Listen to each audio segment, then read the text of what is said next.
आपका self study classes Vishwamit Jain YouTube channel में। दोस्तों अभी तक अगर आपने सेल्फ स्टडी क्लासेस का ऐप डाउनलोड नहीं किया तो self study classes app download कर लें। ये दोस्तों सेल्फ स्टडी क्लासेस है, आप प्ले स्टोर में सर्च करें। यहाँ पर आपके लिए दोस्तों हर रविवार और गुरुवार को 2020 टेस्ट सीरीज करवाई जाती है बिल्कुल फ्री में। ठीक है, तो जो भी हमारे साथी इस टेस्ट सीरीज से जुड़ना चाहते हैं दोस्तों वो जुड़ सकते हैं। कैसे जुड़ें? आपको सबसे पहले self study classes play store से दोस्तों डाउनलोड करना होगा, फिर इस 2020 टेस्ट सीरीज से आप जुड़ सकते हैं, आराम से टेस्ट लगा सकते हैं। ठीक है, और साथ ही दोस्तों अगर आपको कोर्स में एडमिशन लेना है तो जैसे टीजीटी पीजीटी का मॉडल पेपर लॉन्च किया गया 350 में, 3000 प्रश्नों की एक दोस्तों टेस्ट सीरीज है जो मात्र 350 में दोस्तों इसको आप परचेस कर सकते हो। और एक बड़ा कोर्स है दोस्तों हिंदी साहित्य का संपूर्ण कोर्स जो मात्र आप 1000 में दोस्तों अभी ऑफर चल रहा है, 1000 में दोस्तों आप इसमें एडमिशन ले सकते हैं, जिसमें आपको हिंदी साहित्य का संपूर्ण अध्ययन दोस्तों यहां पर मिलेगा। ठीक है, plus test series, recorded course और एक और कोर्स लॉन्च हो गया है दोस्तों जो पंजाब मास्टर कैडर वालों के लिए बड़ी खुशखबरी है ना। एक दोस्तों स्पेशल मॉडल पेपर इनके लिए लॉन्च किए गए हैं, सिलेबस के अनुसार 30 मॉडल पेपर लॉन्च किए गए है ना।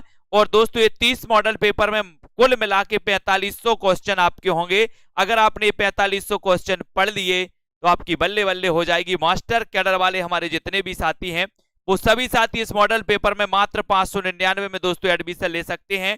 ठीक है, और जितने भी हमारे साथी टीजीटी पीजीटी वाले हैं जिनको दोस्तों क्रश कोर्स में एडमिशन लेना है, यानी कि लास्ट के अंतिम दिनों में क्या पढ़ाई की जाए टीजीटी पीजीटी के लिए, ऐसा कोर्स बनाया गया है। ऐसे कोर्स में अगर आपको एडमिशन लेना है और अंतिम दिनों में दोस्तों बहुत अच्छा अध्ययन करना है, बहुत अच्छी तैयारी करना है, एग्जाम के लिए मजबूती से खड़े होना है, तो इस कोर्स में एडमिशन लेकर के बहुत अच्छे से अध्ययन कर सकते हैं है ना। करना क्या है, self study classes app download करना है और अध्ययन में जुट जाना है। दोस्तों शब्दानुशासन के लेखक कौन है जल्दी से आपको बताना है। यहाँ पर शब्दानुशासन के लेखक कौन है? रामचंद्र शुक्ल, हेमचंद्र, स्वयंभू या फिर सरहपाद। 4 विकल्प हैं दोस्तों। बहुत अच्छा क्वेश्चन है, फटाफट आंसर आज आपको देना है। आपको आज आपका जो पहला प्रश्न है वो यही है कि शब्दानुशासन के लेखक कौन माने जाते हैं। जल्दी से लिखें और उत्तर आपका क्या हो जाएगा। देखते हैं कौन कौन उत्तर सही बताता है। सबसे पहले राइट आंसर आपको चयन करना है ना। वीडियो को शेयर जरूर कर देना है। और यहाँ पर शब्दानुशासन के लेखक अगर आपने से पूछा गया है तो बहुत सारे लोगों ने उत्तर भी बता दिया हेमचंद्र है ना। हेमचंद्र यानी कि दोस्तों आपका जो बी नंबर है वो बिल्कुल सही हो जाएगा। हेमचंद्र के बारे में और एक और प्रश्न बहुत ही प्रसिद्धि से आता है, वो आपको बताना है। यहाँ पर शब्दानुशासन बी नंबर आपने बता दिया। राइट, अपभ्रंश को पुरानी हिंदी किसने कहा? Very good. अपभ्रंश को पुरानी हिंदी किसने कहा? रामचंद्र शुक्ल ने, चंद्रधर शर्मा गुलेरी, गणपति चंद्रगुप्त या फिर रामकुमार वर्मा ने। अपभ्रंश को पुरानी हिंदी कहने वाले जो आचार्य हैं वो कौन है, वो विद्वान कौन है, ये आपको चयन करना है। बताइए रेखा कश्यप जी, अपभ्रंश को पुरानी हिंदी कहने वाले विद्वान कौन है? और राइट आंसर यहां पर आया है आप लोगों का कि सर अपभ्रंश को पुरानी हिंदी जो कहा है वो कहा है किसने? चंद्रधर शर्मा गुलेरी ने। बिल्कुल सही, बहुत बढ़िया है ना। और यहां पर अगर जुड़ जाता साहित्यक अपभ्रंश को, साहित्यक अपभ्रंश को पुरानी हिंदी किसने कहा, तब आपका उत्तर रामचंद्र शुक्ल होता। और यहां पर अपभ्रंश को पुरानी हिंदी कहा है तो वो चंद्रधर शर्मा गुलेरी ने कहा है। इनकी 3 है ना। आपको पता होगा गोरखबानी नामक पुस्तक के संपादक कौन है दोस्तों? गोरखबानी नामक पुस्तक के संपादक कौन है? डॉक्टर पीतांबर दत्त बड़थवाल। क्वेश्चन कई बार आया है प्रश्न क्रमांक 3 में और अच्छा क्वेश्चन आ रहा है। गोरखबानी के जो संपादक माने जाते हैं। वेरी गुड, बहुत बढ़िया, फटाफट आंसर बताएं। चौथा क्वेश्चन भी नीचे दिखता है आपके लिए। तो यहां पर गोरखबानी नामक पुस्तक के संपादक हैं डॉक्टर पीतांबर दत्त बड़थवाल, यानी कि 1 नंबर आपका बिल्कुल सही है। ए नंबर आपका राइट आंसर हो जाएगा। पुष्टि मार्ग का प्रवर्तन किसने किया? पुष्टि मार्ग का प्रवर्तन किसने किया? बताइए, सभी लोगों को आंसर बताना। पुष्टि मार्ग का प्रवर्तन किसने किया है? और दोस्तों लाइक जरूर कर देना है, जल्दी से बताइए। ये क्वेश्चन तो कई बार आया है और अपन ने कई बार पढ़ा भी है। पुष्टि मार्ग का प्रवर्तन करने वाले जो विद्वान हैं वो विद्वान कौन से हैं? और आपने कई बार उत्तर भी सही लगाया है कि सर यहां पर लगा दो पुष्टि मार्ग में वल्लभाचार्य है ना। एक नंबर आपका बिल्कुल सही है, वल्लभाचार्य हो जाएगा। अष्टचाप की स्थापना किसने की? इस क्वेश्चन में कुछ लोग डाउट्स में आ जाते कभी कभी, है ना। अष्टचाप की स्थापना किसने की है ये आपको बताना है, बताएं। मध्वाचार्य, विठलनाथ, वल्लभाचार्य या फिर सूरदास ने अष्टचाप की स्थापना किसने की है, बताएं। प्रश्न क्रमांक आपका 5 है। अष्टचाप की स्थापना आपको बताना है और सभी लोगों का आंसर आ रहा है अष्टचाप की स्थापना विठलनाथ, बिल्कुल सही। विठलनाथ ने दोस्तों कब की थी? 1565 में, 1565 में की थी, ठीक है, वेरी गुड। 1565 में अष्टचाप की स्थापना विठलनाथ ने की थी। कविता कौमुदी किसका काव्य संग्रह है? कविता कौमुदी, देखते हैं कौन कौन सही उत्तर बताते हैं। कविता कौमुदी किसके रचनाकार कौन माने जाते हैं? 4 विकल्प है हमारे सामने। एक तो भारतेंदु जी, है ना, राम नरेश त्रिपाठी, महावीर प्रसाद द्विवेदी या फिर दोस्तों, है ना, एक यहां पर वही लिख गया है, लेकिन आपको इन्हीं में से बता देना, भारतेंदु या फिर दोस्तों राम नरेश त्रिपाठी। कविता कौमुदी किसका काव्य संग्रह है, बताइए। राइट आंसर आपको चयन करना है और सीधा उत्तर आपका जाएगा कि सर राम नरेश त्रिपाठी, कविता कौमुदी, यानी बी नंबर बिल्कुल सही। छायावादी कवियों में सर्वाधिक रहस्य भावना किसमें पाई जाती है? छायावादी कवियों में सर्वाधिक रहस्य भावना किसमें पाई जाती है? महादेवी वर्मा में, निराला पंत या फिर प्रसाद में? सर्वाधिक रहस्य भावना किसमें पाई जाती है? छायावादी कवियों में सर्वाधिक रहस्य भावना आपको चयन करनी है। अच्छा क्वेश्चन है और आपका सीधा उत्तर जाएगा सर सर्वाधिक जो रहस्य भावना पाई जाती है वो पाई जाती है महादेवी वर्मा, ठीक है। इनका जन्म और बता दो जल्दी से, कब हुआ था महादेवी जी का? सर्वाधिक रहस्य भावना पाई जाती है, इनकी एक रचनीय रचना है दोस्तों रश्मि, जो बौद्ध धर्म से प्रभावित मानी जाती है। क्वेश्चन भी कई बार आया है कि कौन सी रचना महादेवी की है जो बौद्ध धर्म से प्रभावित है। यहाँ दोस्तों महादेवी जी रहस्य भावना से प्रभावित हैं। और कभी बाद पूछा जाए कि कौन सा बाद छायावाद से रहस्यवाद से प्रभावित है, तो तब आपको उत्तर लगाना है दोस्तों रहस्यवाद, है ना। प्रसाद की कामायनी में कितने सर्ग हैं? प्रसाद की कामायनी में कितने सर्ग हैं? 15, 25, 5 या फिर 12? प्रसाद की कामायनी में सर्ग कितने हैं? कामायनी का रचना काल तो सभी को पता है, एक क्वेश्चन आएगा यहां से 1935, कामायनी से जरूर क्वेश्चन आएंगे 1935। प्रथम सर्ग इसका क्या है? चिंता। अंतिम सर्ग क्या है? आनंद, है ना। कामायनी में सर्ग कितने हैं? 15, यानी ये नंबर आपका सही हो जाएगा, एक नंबर राइट है। व्यक्ति को केंद्र में मानकर कहानी लिखने वाले कथाकार कौन है? कहानी लिखने वाले कथाकार कौन है? अज्ञे, सुदर्शन, जैनेन्द्र या फिर यशपाल? व्यक्ति को केंद्र में मानकर दोस्तों कहानी लिखने वाले कथाकार कौन माने जाते हैं? एक बार लाइक जरूर करना है, सेल्फ स्टडी क्लासेस से जुड़ जाएं। और जितने हमारे साथी पंजाब मास्टर कैडर वाले हैं उनके लिए मॉडल पेपर लॉन्च हो गया है, वो मॉडल पेपर में एडमिशन ले सकते हैं दोस्तों। और मॉडल पेपर अभी से आप लगाएंगे तो आपका अध्ययन का पता चलेगा और आपके नंबरों का पता चलेगा कि आप कितने गहरे पानी में अभी भी डूबे हुए हैं, है ना। व्यक्ति को केंद्र में मानकर कहानी लिखने वाले कथाकार कौन है, ये आपको बताना है। प्रश्न क्रमांक 9 का उत्तर और सभी लोगों का आंसर आया है जैनेन्द्र कुमार, यानी सी नंबर, ठीक है, जैनेन्द्र कुमार, वेरी गुड। इनका एक दोस्तों इनकी एक रचना है मुक्तिबोध, है ना, मुक्तिबोध, ये बहुत ही प्रसिद्ध रचना है किसकी? जैनेन्द्र कुमार की। और व्यक्ति को केंद्र मानकर कहानी लिखने वाले कथाकार भी कौन है? जैनेन्द्र कुमार, यानी सी नंबर। हिंदी की प्रथम आत्मकथा कौन सी है दोस्तों? हिंदी की प्रथम आत्मकथा बताना है। अर्धकथानक, जीवन चरित्र, आत्मकथा या फिर तरुण के स्वप्न? लिखे कमेंट में।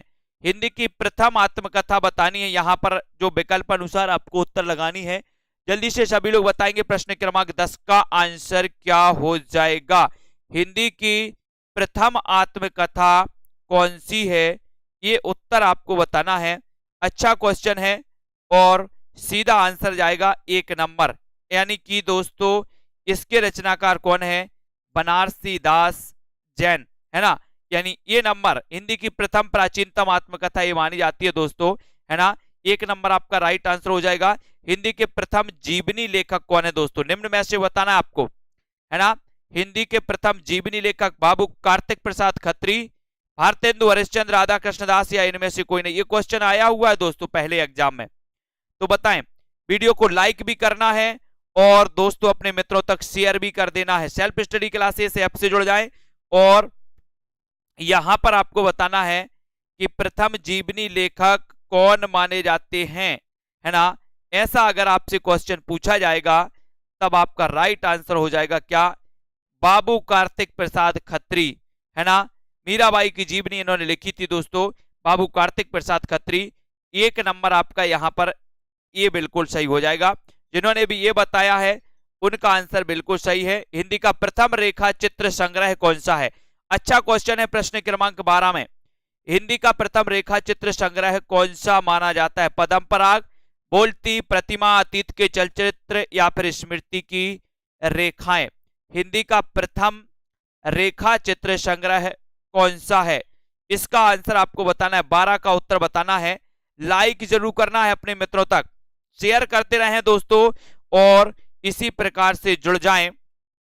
हिंदी का प्रथम रेखा चित्र संग्रह आपको बताना है और सीधा आंसर आपका जाएगा पदम पराग, पदम सिंह शर्मा का।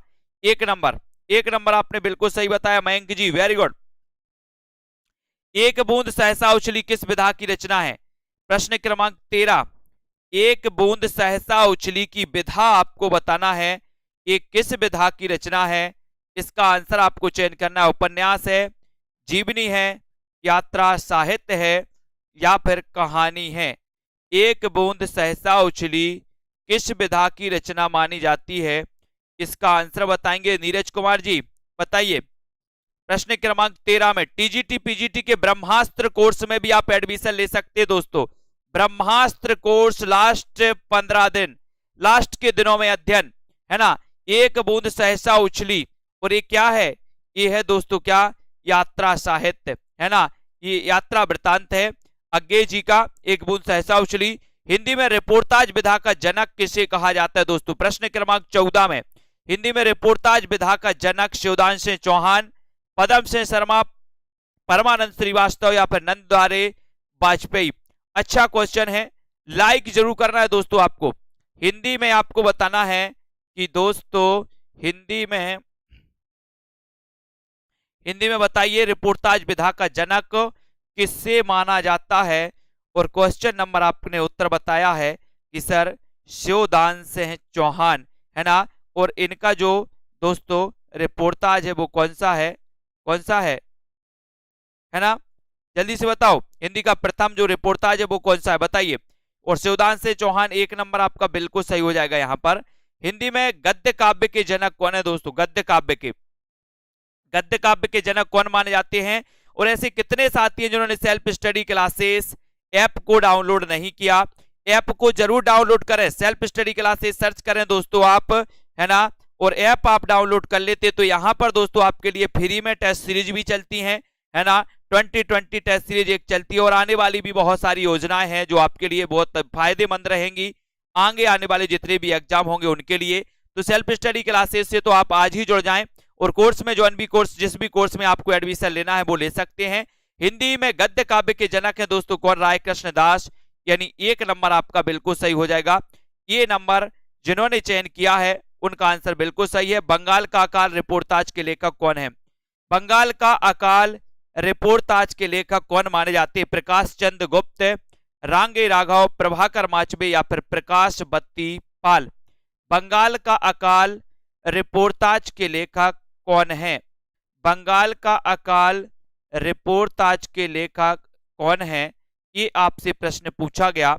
और ये रिपोर्टाज आपको बताना है किसका रिपोर्टाज है, बताएंगे प्रश्न क्रमांक 16 में। बंगाल का अकाल रिपोर्टाज बताना है तो देखते हैं अजय शर्मा जी, बताइए, है ना। बिल्कुल सही आंसर आ रहा है, रिपोर्टाज आपसे पूछा गया है तो रिपोर्टाज में कौन कौन सही उत्तर बता रहा है। बंगाल का अकाल रिपोर्टाज, और दोस्तों ये जो रिपोर्टाज है ये रिपोर्टाज प्रकाश चंद्र गुप्त का है। किसका है? प्रकाश चंद्र गुप्त का रिपोर्टाज माना जाता है। ये नंबर आपका यहाँ पर बिल्कुल सही हो जाएगा। ठीक है, ये रिपोर्टाज पूछा गया है और प्रकाश चंद्र गुप्त का है। ठीक है, वेरी गुड। सिंहावलोकन आत्मकथा के लेखक कौन है? सिंहावलोकन आत्मकथा के लेखक आपको बताना है। सिंहावलोकन आत्मकथा के रचनाकार कौन है? सिंहावलोकन, सिंहावलोकन आत्मकथा के रचनाकार कौन माने जाते हैं? बताएं।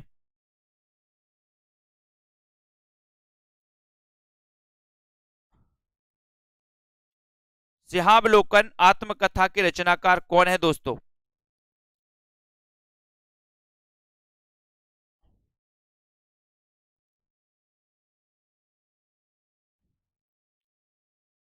है ना? और यहां पर आपका उत्तर है सिंहावलोकन यशपाल, यानी ए नंबर आपका बिल्कुल सही है। ए नंबर जिन्होंने आंसर बताया है, एक नंबर सही है। कस्तूरी कुंडल बसे किस विधा की रचना है? कस्तूरी कुंडल बसे किस विधा की रचना मानी जाती है? कस्तूरी कुंडल बसे ये किस विधा की रचना है? अच्छा क्वेश्चन है ना? ये मैत्रेयी पुष्पा की रचना है दोस्तों, ये तो आपको पता ही है ना? लेकिन आपको बताना है कि इसकी विधा क्या है। कहानी है, आत्मकथा है, कविता है या फिर निबंध है? कस्तूरी कुंडल बसे ये क्या है ना? और प्रश्न क्रमांक 18 में सभी लोगों ने बताया है कि सर ये आत्मकथा है। और ये आत्मकथा किसकी है? मैत्रेयी पुष्पा, है ना? कस्तूरी कुंडल बसे आत्मकथा की रचनाकार जो रचना है दोस्तों, ये मैत्रेयी पुष्पा की है।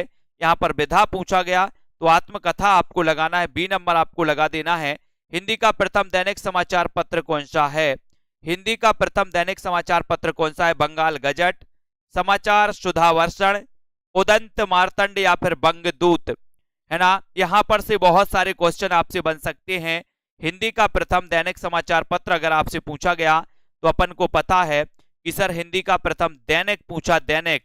तो देखते हैं कौन कौन सही उत्तर बताता है ना? मीनाक्षी जी ने उदंत मार्तंड लगा दिया, बहुत बढ़िया। और बताइए और कौन कौन लगा रहा है ऐसे प्रश्न, है ना? कुछ लोग ए लगाएंगे, कुछ लोग बी लगाएंगे, कुछ लोग सी लगाएंगे और कुछ लोग सी लगा रहे हैं, है ना? बहुत बढ़िया। आज दोस्तों मैं आपको बता दूंगा कि हिंदी का प्रथम दैनिक पूछा गया तो दैनिक क्या है? समाचार सुधावर्षण है ना? इसका प्रकाशन 1854 में हुआ था दोस्तों, है ना? श्याम सुंदर सेन, श्याम सुंदर सेन इसके संपादक थे, है ना? ये उदंत मार्तंड साप्ताहिक था दोस्तों। अगर आपसे पूछा जाता कि हिंदी का प्रथम समाचार पत्र कौन सा है तो आप उदंत मार्तंड लगाते, है ना? लेकिन आपसे पूछा जाता है दोस्तों, है ना, सरोज जी, ये बंगाल का काल रिपोर्टाज पूछा गया और ये प्रकाश चंद्र गुप्त का माना जाता है। बंगाल का काल रिपोर्टाज पूछा गया प्रकाश चंद्र गुप्त का। ठीक है, तो यहां पर हिंदी का प्रथम दैनिक समाचार पत्र कौन सा है? तो समाचार सुधावर्षण आपने लगा दिया। ठीक है, और ये उदंत मार्तंड हिंदी का प्रथम साप्ताहिक समाचार पत्र है, हिंदी का प्रथम समाचार पत्र है। ठीक है, ये बंगाल गजट आपको पता है ये भारत का प्रथम समाचार पत्र है। बंगाल गजट हिकी गजट के नाम से जाना जाता है, तो इसको याद रखेंगे। समाचार सुधावर्षण दैनिक है, ये साप्ताहिक था। बंगदूत पत्रिका थी दोस्तों जो 1829 में इसका प्रकाशन हुआ था राजा राम मोहन राय द्वारा। ठीक है, इसको भी अपन को याद रखना है सारे की। सरस्वती पत्रिका के संस्थापक कौन थे? बताइए, सरस्वती पत्रिका के संस्थापक कौन थे? ये आपको बताना है। प्रश्न क्रमांक 20, महावीर प्रसाद द्विवेदी, चिंतामणि घोष, श्याम सुंदर दास या फिर देवी प्रसाद। सरस्वती पत्रिका के संस्थापक कौन थे? बताइए, सभी को बताना है दोस्तों, है ना? ये सरस्वती पत्रिका सबसे पहले काशी से दोस्तों प्रकाशित हुई, है ना? और इसके संस्थापक आपसे पूछा गया तो संस्थापक में आपको दोस्तों यहां पर क्या लगाना है? चिंतामणि घोष, है ना? ये बहुत सारे लोगों ने ए लगा दिया, महावीर प्रसाद द्विवेदी लगा रहे हैं बहुत सारे लोग। बहुत बढ़िया, इनका तो कल्याण हो ही जाना है, बहुत अच्छे से कल्याण होगा जिन्होंने महावीर प्रसाद द्विवेदी लगाया है। देखो, ये सरस्वती पत्रिका में भी बहुत सारे लोगों को कंफ्यूज है दोस्तों, है ना? इसका प्रकाशन हुआ था 1900 में। ठीक है, ये आपका पता चल गया। इसके आपसे संपादक नहीं पूछा, इससे आपसे संस्थापक पूछा, यानी कि जो जिसने इनकी दोस्तों स्थापना की, है ना। तो संस्थापक कौन थे? चिंतामणि घोष थे, नंबर 1। दूसरा आपसे पूछा जाता कि इसके संपादक कौन थे, तो संपादक में महावीर प्रसाद द्विवेदी भी थे, श्याम सुंदर दास भी थे, देवी प्रसाद भी थे। लेकिन आपसे पूछा जाता प्रथम संपादक कौन थे, तो प्रथम संपादक दोस्तों यहां पर आपके श्याम सुंदर दास थे, प्रथम संपादक। ठीक है। और दोस्तों महावीर प्रसाद द्विवेदी कब बने थे, तो ये 1903 में बने थे। कब बने थे? 1903 में। ठीक है। और दोस्तों 1920 के बाद देवी प्रसाद आए थे, 1920। तो 1903 से लेकर के 1920 तक कौन बने रहे? महावीर प्रसाद द्विवेदी। ठीक है। 1920 के बाद कौन आ गए? दो देवी प्रसाद आ गए। ठीक है। तो यहां पर आपको याद रख लेना है, सरस्वती पत्रिका के संस्थापक थे चिंतामणि घोष, प्रथम संपादक थे श्याम सुंदर दास, 1903 में संपादक बने महावीर प्रसाद द्विवेदी, 20 तक बने रहे, उसके बाद बने कौन? देवी प्रसाद। ठीक है, इनको याद रख लेना है।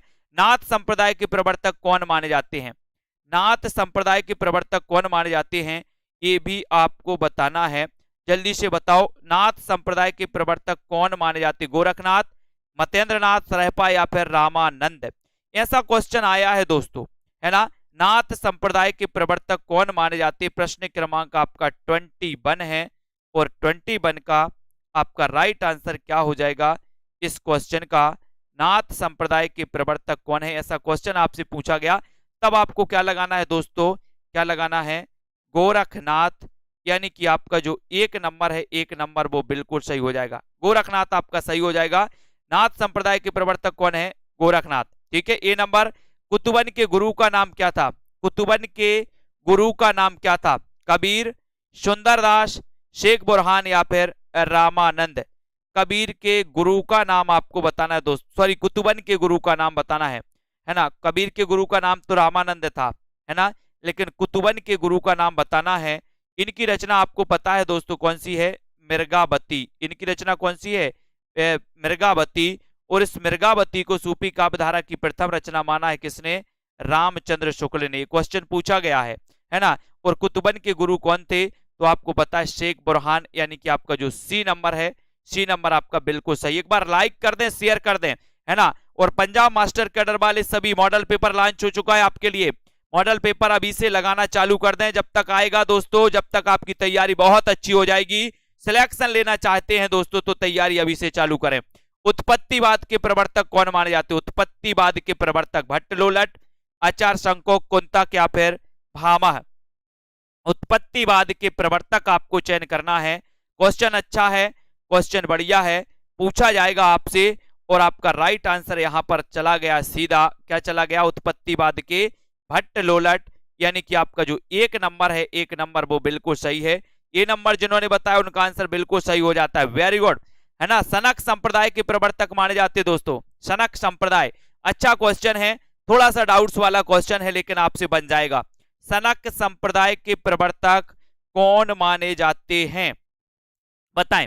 अपन ने दोस्तों पढ़ा है, बहुत अच्छे से मैंने बताया भी है, इसको याद भी करवाया है।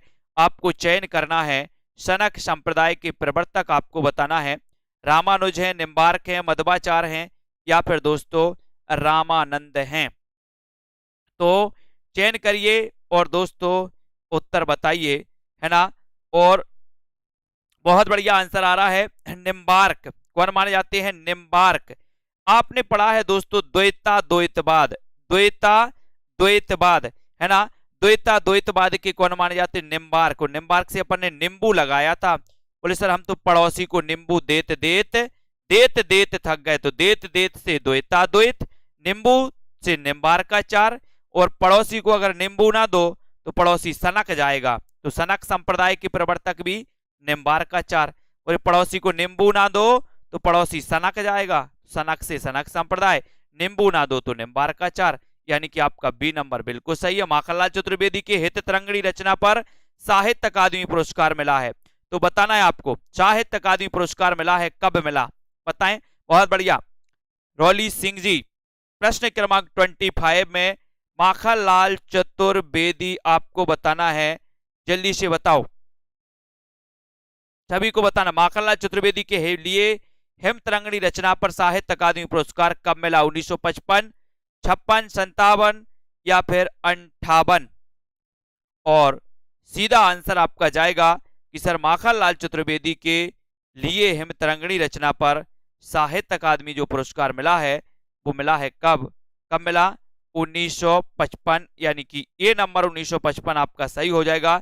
एक नंबर, भक्ति काल को किसने सबसे पहले स्वर्ण युग कहा? अभी ऐसा अगर क्वेश्चन पूछा जाए तो आप क्या उत्तर लगाओगे? देखते हैं कौन क्या उत्तर लगा रहा है ना। मैंने आपको पढ़ाया है, आपसे क्वेश्चन पूछा गया है, ऐसी सिचुएशन अगर आप बनेगी तो आप उत्तर क्या लगाएंगे बताएं। भक्ति काल को किसने सबसे पहले स्वर्ण युग कहा? मैंने आपसे कई बार बताया है कि दोस्तों स्वर्ण युग और स्वर्ण काल में मतभेद मत समझना, और जब मतभेद एग्जामिनर समझें तो उसको समझ जाना कि इन्होंने मतभेद समझा है। इस क्वेश्चन में कोई मतभेद नहीं समझा स्वर्ण युग और स्वर्ण काल में, इसलिए उत्तर भी आपको उसी के हिसाब से लगाना है। और बहुत सारे लोग इसमें कंफ्यूज जरूर होंगे, लेकिन आपको यहाँ पर दोस्तों सबसे पहले पूछा गया है, सबसे पहले, तो सबसे पहले का जो अर्थ होता है वो अर्थ दोस्तों यहाँ पर ग्रियर्सन है। यहाँ पर ग्रियर्सन है, यानी कि आपको यहाँ पर इस प्रकार से अगर प्रश्न पूछा जाए तो आपको उत्तर बी लगाना है, ग्रियर्सन लगाना है। ठीक है, अगर क्वेश्चन नॉर्मल पूछा जाता कि भक्ति काल को स्वर्ण युग किसने कहा, है ना, तब आपका उत्तर बदल जाता, लेकिन सबसे पहले पूछा गया, यानी कि एग्जामिनर आपसे लगवाना चाहता है ग्रियर्सन को। ठीक है, तो यहाँ पर आपका उत्तर ग्रियर्सन सही होगा, है ना, ये आपको याद रख लेना दोस्तों, यानी कि बी नंबर आपका यहाँ पर राइट आंसर चला जाएगा। समझना है थोड़ा सा प्रश्न को। हरिदास संप्रदाय को अन्य किस नाम से भी जाना जाता है? हरिदासी संप्रदाय को अन्य किस नाम से जाना जाता है, ये आपको बताना है। श्री संप्रदाय, सखी संप्रदाय, राधा वल्लभ संप्रदाय या फिर सनक संप्रदाय?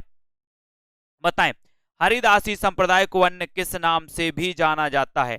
इतना अच्छा क्वेश्चन है, लाइक जरूर कर लेना। टीजीटी पीजीटी वाले जो भी हमारे साथी हैं वो जुड़ सकते हैं दोस्तों कोर्स में। लास्ट के 15 दिनों में क्या अध्ययन किया जाए, कैसा पढ़ा जाए, क्रश कोर्स आपके लिए बना दिया गया कि 15 दिनों में इस चीजों को पढ़ो, यहां वहां मत भटको। इन चीजों को आप पढ़ लेते हो तो आप मजबूती से खड़े हो पाओगे अपने एग्जाम के सामने, है ना। और दोस्तों यहां पर आपने बता दिया कि सर हरिदासी संप्रदाय को सखी संप्रदाय कहा जाता है।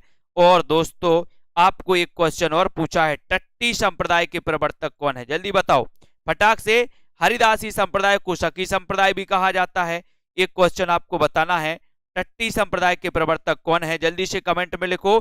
और निम्न में से कौन सा अष्टछाप का कवि नहीं है? एक क्वेश्चन आपसे पूछा गया 28 का, अष्टछाप का कवि कौन सा नहीं माना जाता? नाभादास, सूरदास, कुंभनदास या फिर नंददास? यानी कि 28 में आपको चयन करना है। 28 का प्रश्न आपको बताना है। अष्टछाप का, अष्टछाप के बारे में अपन पढ़ते हैं कि सर अष्टछाप की स्थापना तो 1565 में हुई थी। किसने की थी? विट्ठल नाथ ने की थी। अब 8 कवियों का ये अष्टछाप था दोस्तों, है ना। 4 कवि वल्लभाचार्य के, 4 कवि विट्ठल नाथ के थे। लेकिन आपको बताना कि अष्टछाप का कवि नहीं है तो कौन सा नहीं है। देखते हैं कौन कौन सही बता रहा है, बताइए। और बहुत बढ़िया आंसर यहां पर हो जाएगा, क्या हो जाएगा? बोले सर अष्टछाप का कवि नहीं है, कौन? नाभादास, है ना। सूरदास है, कुंभनदास है, नंददास है, नाभादास नहीं है। बोले सर नाभादास तो भक्तमाल के रचनाकार हैं, है ना। नाभादास के गुरु का नाम अग्रदास था। यहां पर तो आपका 1 नंबर सही हो जाता है। ये नंबर जिन्होंने बताया वो सही है। प्राणचंद्र चौहान का संबंध किस भक्ति शाखा से है? किस भक्ति शाखा से है? सभी लोग बताएंगे। प्राणचंद्र चौहान, इनका दोस्तों एक रचना है, कौन सी? रामायण महानाटक। कौन सी है? रामायण महानाटक। आपसे पूछा गया है क्वेश्चन, रामायण महानाटक के रचनाकार कौन है? तो रामायण महानाटक, रामायण तो हमारी प्राण है, प्राण है तो प्राणचंद्र चौहान, है ना। तो रामायण, प्राणचंद्र चौहान का संबंध किस भक्ति शाखा से है, ये आपसे पूछा गया। तब आपको पता है कि सर इन्होंने रामायण महानाटक अगर लिखी है तो रामायण यानी कि राम से संबंधित, तो राम भक्ति शाखा से संबंधित होंगे। 1 नंबर आपका बिल्कुल सही हो जाएगा। ये नंबर जिन्होंने बताया वो बिल्कुल सही है, वेरी गुड। गोरख जगायो जोग भगति भगायो लोग, ये पंक्ति किसकी मानी जाती है? रात 10 बजे दोस्तों एग्जाम पार में एक क्लास होती है आपके लिए, रात्रि 10 बजे। तो एग्जाम पार में क्लास जरूर लगाएं, प्रैक्टिस जरूर लगाएं, ठीक है। टिपटॉप यूट्यूब चैनल पे जाकर के दोस्तों कवियों का परिचय देख सकते हैं, है ना। एक एक कवियों का परिचय आपको रोज वीडियो आते हैं। सेल्फ स्टडी क्लासेस पर भी वीडियो आ रहे हैं, एग्जाम पार में भी दोस्तों आपको हिंदी साहित्य की प्रैक्टिस करवाई जा रही है। तो गोरख जगायो जोग भगति भगायो लोक पंक्ति किसकी है, ये आपसे पूछा गया। देखते हैं कौन कौन यहाँ पर कंफ्यूज होते हैं। कुछ क्वेश्चन कंफ्यूज वाले इसमें डाले गए हैं, है ना। जिन्होंने नहीं पढ़ा वो गोरखनाथ लगा देंगे, जिनने पढ़ा है वो आंखें बंद करके तुलसीदास लगाएंगे। सी नंबर आपका यहाँ पर तुलसीदास बिल्कुल सही है। Sharmila Sharma ji very good. आचार्य शुक्ल ने रीतिकाल का प्रवर्तक किसे माना है, आचार्य शुक्ल ने रीतिकाल का प्रवर्तक किसे माना, ये बिल्कुल सही आंसर है। पंजाब मास्टर कैडर वाले सभी सचेत हो जाएं और सभी मॉडल पेपर में एडमिशन लें और मॉडल पेपर लगाएं, है ना। और दोस्तों अपना अध्ययन बहुत अच्छा करें। अगर आप चाहते हैं कि सिलेक्शन सुनिश्चित हो, निश्चित हो, तो अभी से अध्ययन लगाना चालू करें, अभी से प्रैक्टिस चालू कर दें। और आचार्य शुक्ल ने रीतिकाल का प्रवर्तक किसे माना, ये आपसे पूछा गया, तब आप उत्तर लगाएंगे क्या, चिंतामणि। आपको पता है दोस्तों, श्याम सुंदर दास ने केशव दास को माना, डॉक्टर नगेंद्र ने केशव दास को माना, लेकिन आचार्य रामचंद्र शुक्ल थे जिन्होंने चिंतामणि को क्या माना दोस्तों, रीतिकाल का प्रवर्तक माना। आपका उत्तर बी नंबर चला जाएगा, है ना। और नॉर्मल क्वेश्चन पूछा जाए, इतना क्वेश्चन बस पूछा जाए कि रीतिकाल का प्रवर्तक किसे माना जाता है, तो आपको यहाँ पर निसंकोच आपको केशव दास लगा देना है, केशव दास। इतना अगर पूछा जाए बस तो केशव दास लगा देना है। भूषण को कवि भूषण की उपाधि किसने दी, प्रश्न क्रमांक 32 में भूषण को कवि भूषण की उपाधि किसने दी। अच्छा क्वेश्चन है, सभी लोग बताएंगे दोस्तों, शिवाजी ने, छत्रसाल, सोलंकी राजा रुद्रसाय या फिर हरिऔध ने। किसी भी एग्जाम की दोस्तों पहले से तैयारी अपन को करनी चाहिए, जब एग्जाम की तारीख आ जाए तभी अपन को बल्ले बल्ले नहीं करना है ना। नहीं तो यहाँ भूषण को कवि भूषण की उपाधि किसने दी थी, और सिलेक्शन उन्हीं का होता है जो पहले से अध्ययन करते हैं निरंतर। ऐसा नहीं कि एग्जाम की डेट नहीं आई तो हम नहीं पढ़ेंगे और एग्जाम की डेट आई तो पढ़ने लगे, है ना। और दोस्तों भूषण को कवि भूषण की उपाधि जो दी थी वो सोलंकी राजा रुद्रसाय ने दी थी, यानी सी नंबर आपका यहाँ पर बिल्कुल सही है। सी नंबर राइट आंसर है। द्विजदेव किस परंपरा के कवि हैं दोस्तों, ये क्वेश्चन आएगा आपके एग्जाम में। द्विजदेव मैंने आज ही दोस्तों आपको पढ़ाया था कि द्विजदेव किस परंपरा के कवि हैं, प्रश्न क्रमांक 30 में। कृष्णा परिहार जी बताइए, हिंदी विद, है ना।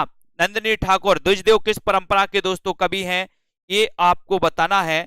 और यहां पर सीधा उत्तर जाएगा कि जो द्विजदेव हैं ये परंपरा के हैं, तो वो है कौन, रीति मुक्त। रीति मुक्त यानी बी नंबर आपका सही हो जाएगा, है ना। रीति मुक्त जिन्होंने बताया है उनका आंसर सही है। द्विजदेव पूछा है आपसे, यहां पर बहुत सारे लोग कंफ्यूज हैं देव में और द्विजदेव में दोस्तों। देव और द्विजदेव में आप कंफ्यूज होते हैं, लेकिन ये देव का वास्तविक नाम था दोस्तों देवदत्त। इनका वास्तविक नाम क्या था, देवदत्त। और द्विजदेव आपको पता है ये रीति मुक्त कवि हैं, है ना। और दोस्तों जो मानसेन थे, राजा मानसेन, ये द्विजदेव नाम से लिखते थे। और जो देव थे ये रीतिबद्ध थे, देव कवि रीतिबद्ध थे और द्विजदेव रीति मुक्त थे। कंफ्यूज नहीं होना। किसने 1873 ईस्वी में हरिश्चंद्र मैगजीन की स्थापना की, हरिश्चंद्र मैगजीन बताइए। द्विवेदी जी ने, भारतेंदु जी ने, मौलवी इकराम ने या फिर बालकृष्ण भट्ट ने। प्रश्न क्रमांक 34 का बताना है। सभी लोग एक बार लाइक करके अपने मित्रों तक शेयर करते रहें दोस्तों, है ना, और जुड़ जाएं इससे। किसने 1873 में हरिश्चंद्र मैगजीन की स्थापना की, इसका आंसर आपको बताना है। राइट आंसर क्या हो जाएगा और उत्तर क्या हो जाएगा। किसने 1873 में हरिश्चंद्र मैगजीन की स्थापना की, और सभी का अच्छा आंसर आ रहा है कि सर भारतेंदु हरिश्चंद्र ने। और आपको पता है 1873 में हिंदी नई चाल में ढली, ये किसने कहा था, भारतेंदु जी ने कहा था ना कि 1873 में हिंदी नई चाल में ढली, है ना। ये हरिश्चंद्र मैगजीन की भी 1873 में भारतेंदु जी, ये भी अपन को याद रखते हैं ना, दोनों क्वेश्चन याद रखेंगे, है ना। 1850 में जन्म हुआ था। इतिवृत्तात्मकता क्वेश्चन पूछा जाएगा आपके एग्जाम में। इतिवृत्तात्मकता किस युग की विशेषता है, प्रश्न क्रमांक 35। इतिवृत्तात्मकता किस युग की विशेषता मानी जाती है, भारतेंदु युग की, द्विवेदी युग की, छायावादी या फिर शुक्ल युग की। ऐसे कितने साथी हैं जिन्होंने self study classes app download नहीं किया, ऐप को जरूर डाउनलोड करना है दोस्तों, है ना। इतिवृत्तात्मकता किस युग की विशेषता है, ये आपको बताना है। अच्छा क्वेश्चन है, बिल्कुल काल चक्र की भूमिका में इन्होंने कहा था। और यहां पर राइट आंसर है कि इतिवृत्तात्मकता ये द्विवेदी युग की विशेषता है ना। और दोस्तों ये आपका जो बी नंबर है इसी इतिवृत्तात्मकता के कारण दोस्तों छायावाद का उदय भी माना जाता है ना।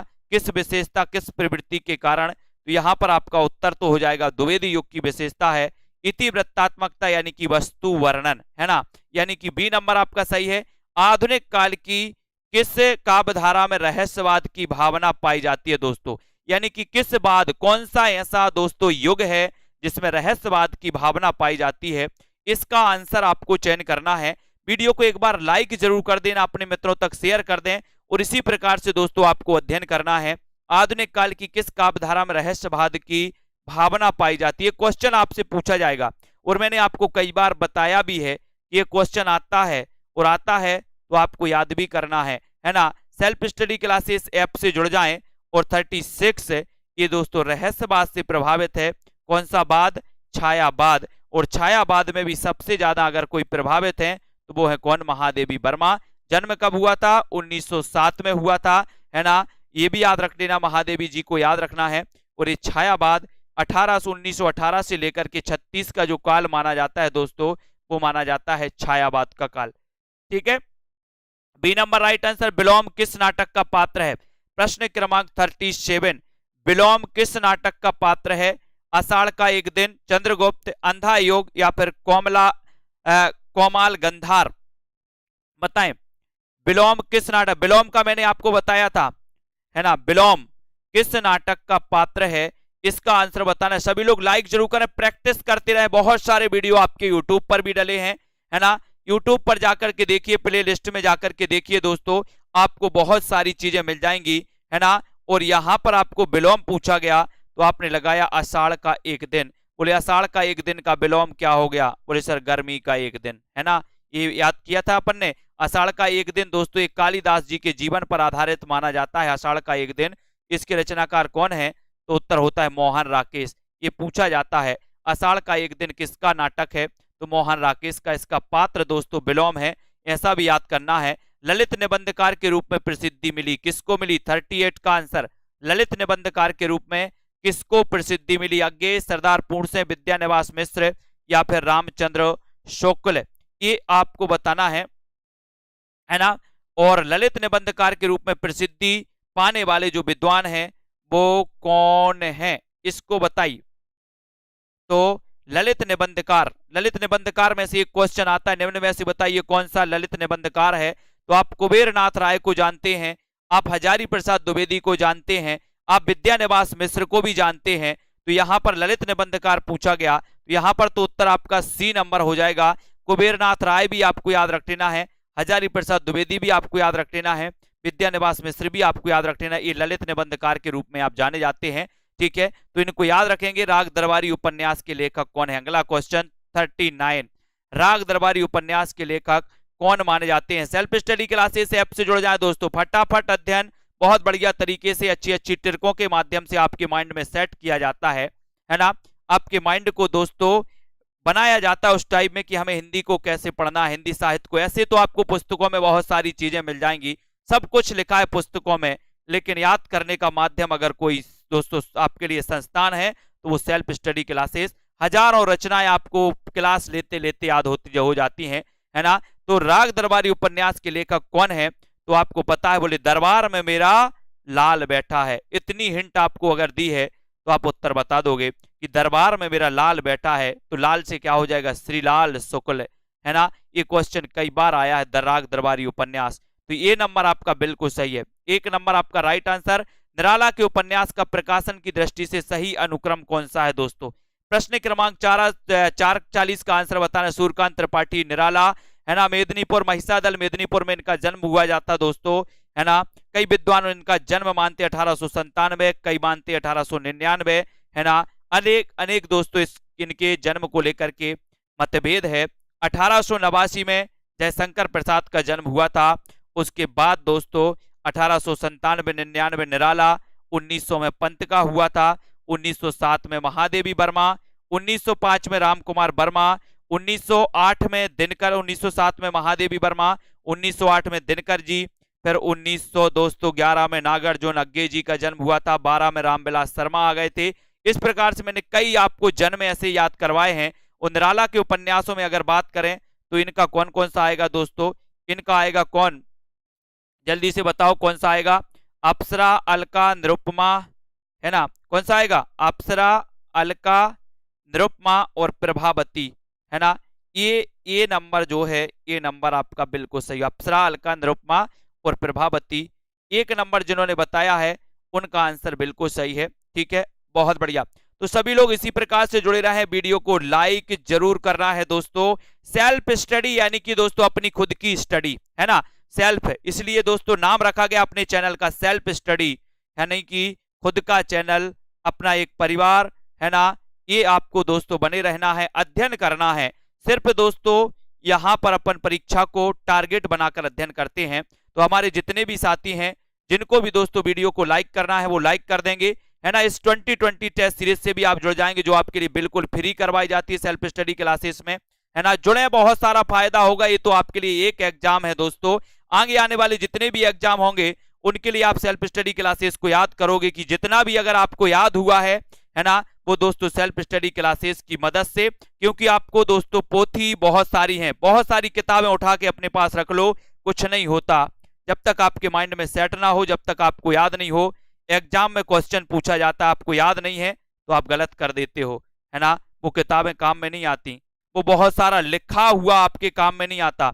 और लिखवाना तो एक रत्ती भी मैं लिखवाता तो बिल्कुल भी नहीं हूं साथियों, है ना। आपको क्या करना है, आपको सिर्फ पढ़ना है, आपको सिर्फ याद करवाना है। ठीक है, तो लिखने की सलाह बिल्कुल नहीं देते, याद करना है अपन को, है ना। तो जिनको भी दोस्तों इस कोर्स में टीजीटी पीजीटी का मॉडल पेपर आपको दोस्तों क्या करना है, लेना है, तो 350 में 3000 प्रश्नों की टेस्ट सीरीज 350 में। ये दोस्तों बड़ा सरप्राइज है आपके लिए, हिंदी साहित्य का संपूर्ण कोर्स मात्र 1000 में। जिन भी साथियों को लेना हो टीजीटी पीजीटी जूनियर टेट वाले और पंजाब मास्टर कैडर वालों के लिए तो एक खुशखबरी आ गई दोस्तों आप लोगों के लिए।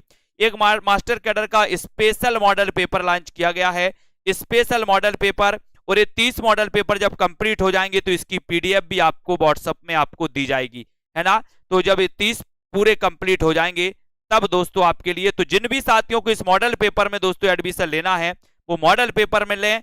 और दोस्तों ये मात्र 599 में 30 मॉडल पेपर, 4500 क्वेश्चन, 4500 क्वेश्चन अगर आप साहित्य के पढ़ते हैं तो आपकी निश्चित ही बल्ले बल्ले हो जाएगी। मास्टर कैडर वाले लग जाएं अभी से। और ये ब्रह्मास्त्र कोर्स, अंतिम ब्रह्मास्त्र कोर्स है टीजीटी पीजीटी के लिए।